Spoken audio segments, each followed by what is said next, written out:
Hi everyone, welcome to the first A Moment of Chaos.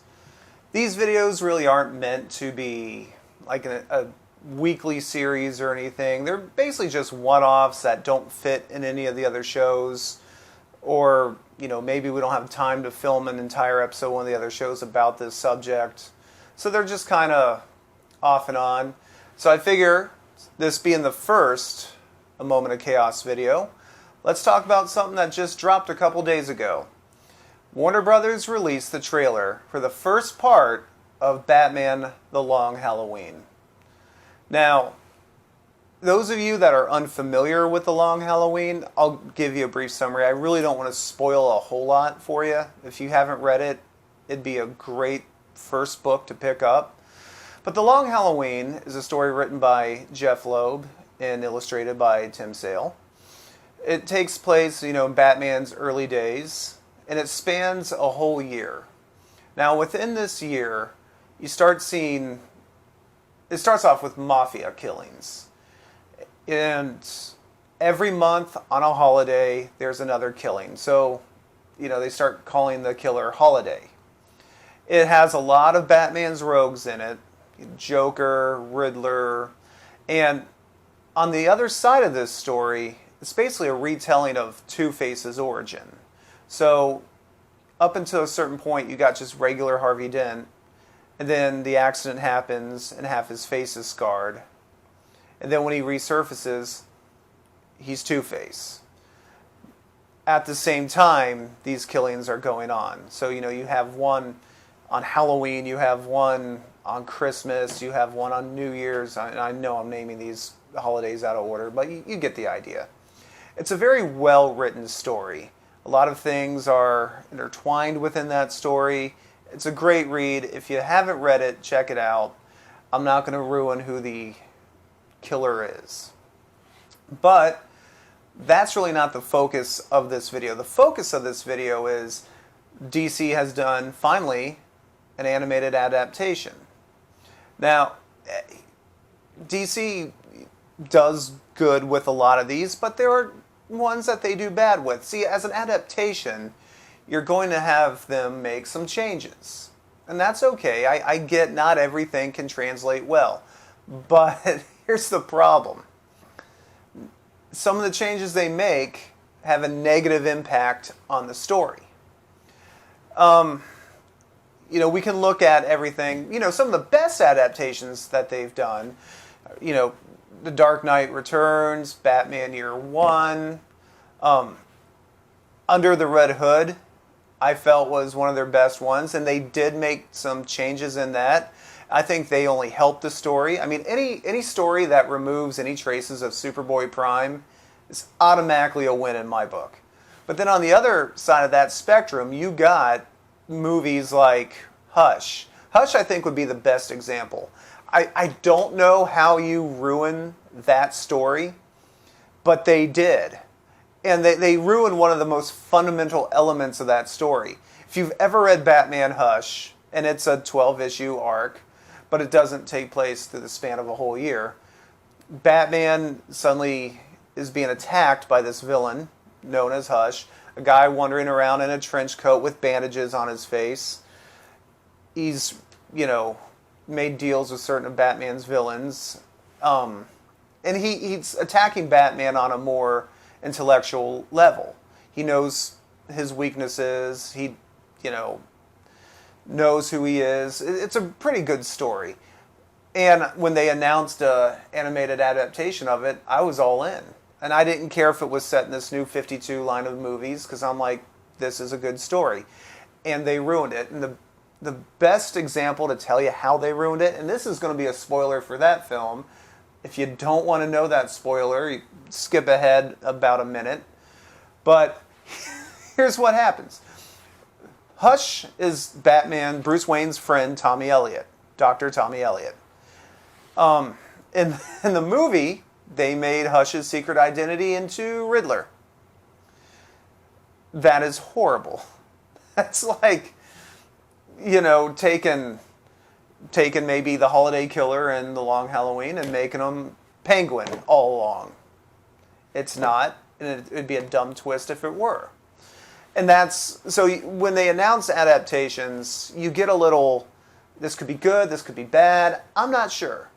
Now, having watched the trailer, I like what I see. I even like how they managed to catch Tim Sale's artwork. That style, I won't say downright copied it, but they've come pretty close to honoring it. Tim Sale has a very distinct art style, and it works very well for him. It works very well in the stories that they tell.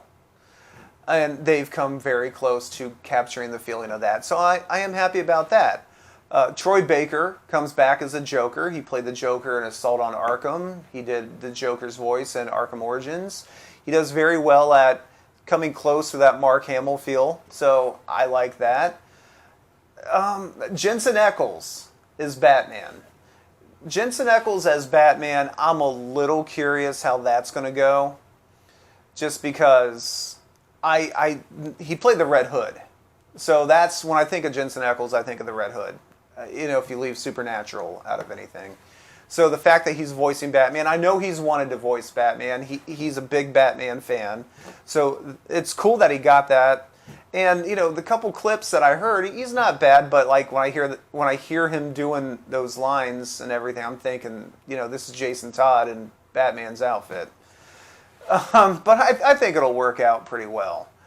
I can tell in the trailer they have made some changes and some edits and everything. So far I haven't seen anything like Hush, so I'm not too worried about that. It really just comes down to what DC is doing. They can take a story. I think one that pissed the fans off most was The Killing Joke. One of the best Batman stories, probably the best Joker story. And you got Kevin Conroy as Batman, Mark Hamill as Joker.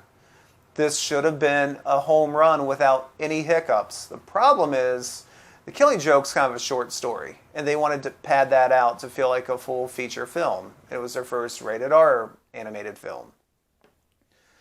They added a whole half hour to the beginning where it focused on Batgirl because if you've read The Killing Joke, Barbara Gordon gets paralyzed by the Joker. They kind of wanted to show who Barbara Gordon was before this happened. I just don't feel that they went in the right direction with this. Especially the scene where Batman has sex with Batgirl. It just, to me, it did not fit. It came out of nowhere. There's never been any kind of sexual tension between them that I could see in the books. And that's his best friend's daughter.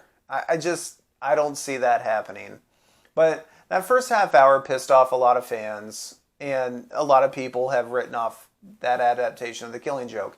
I still enjoy it. I just fast forward past that first half hour. Truly, and it's nothing against Batgirl. I think Batgirl should get her own animated movie. Follow any of the stories that Gail Simone has done with Batgirl. Gail Simone's a great writer. I think they would translate well. But to do this in The Killing Joke, to totally derail the story, The Killing Joke really doesn't even start until that first half hour is up. Because right when Batman pulls up in front of Arkham Asylum, that's where it begins in the book. And there's a couple other things they changed and added and stuff, like one scene that also doesn't fit is Jim Gordon. Joker takes him through that tunnel, showing him pictures of his daughter having been shot and undressed, trying to push Gordon over the edge, and Gordon's freaking out. But then they add this scene where he stops and they take Gordon out and have him play judge, and Joker's describing this guy that breaks the law every night, and what would you do? And Jim Gordon's like, I'd throw the book at him. And so he's like, here, throw the book at him, and like this cutout of Batman pops up. Gordon's supposed to be coming undone mentally, and you see it when he starts going on that ride through the tunnel. You definitely see it when he comes out of the tunnel, but like here in the middle of the tunnel, he seems fine. So a couple of these changes didn't work. I still feel The Killing Joke is worth watching because, again, Mark Hamill doing the Joker's dialogue in this iconic story. Kevin Conroy doing Batman's dialogue in this iconic story. I like it. I won't fault anyone who hates it. I think Hush is horrible. Not only that, but there are ones that also, they made slight changes that I felt ruined things. Superman Red Sun would be another one. Superman Red Sun, if you don't know, is a story of what happened if Kal-El, instead of crashing in Kansas, crashed in the Soviet Union.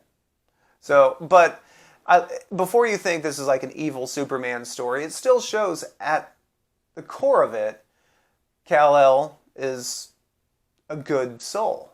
And he is not this malevolent force.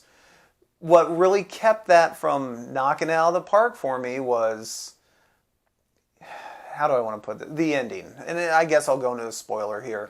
The ending of the book is so much better than the ending of the film.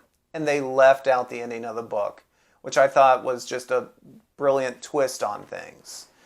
I don't know why they changed that. Other adaptations, the Judas Contract, probably the greatest Teen Titans story ever. First they changed the lineup, and I get it. They were doing their new 52 animated universe. That's okay. But the fact that they start adding stuff from like some of the other stories before the Judas Contract in there, it didn't really fit well. I don't know why these changes were made. So I'm excited for the Long Halloween. I'm just prepared, to be like, oh, they changed that, they did this, they totally added this part or character that throws everything off. I hate to say it because the DC movies that are good are wonderful. All-Star Superman, just to name one. A faithful adaptation that captured that feeling and the artwork and everything. It just knocked it out. Then, did not beat a dead horse, but then we got Hush. Fucking Hush. So, I'm looking forward to this. It's supposed to drop in June. So it's still a couple months away. But I urge all of you to read The Long Halloween and check out the movie when it drops. They're going to drop it in 2 parts like they did Batman The Dark Knight Returns. I'm fine with that. It's a long story anyway. So here's hoping they get it right. Don't ruin a classic Batman story like you did some of the other ones. Come on, DC. You got this. So this has been a moment of chaos, and I'm St. Adam.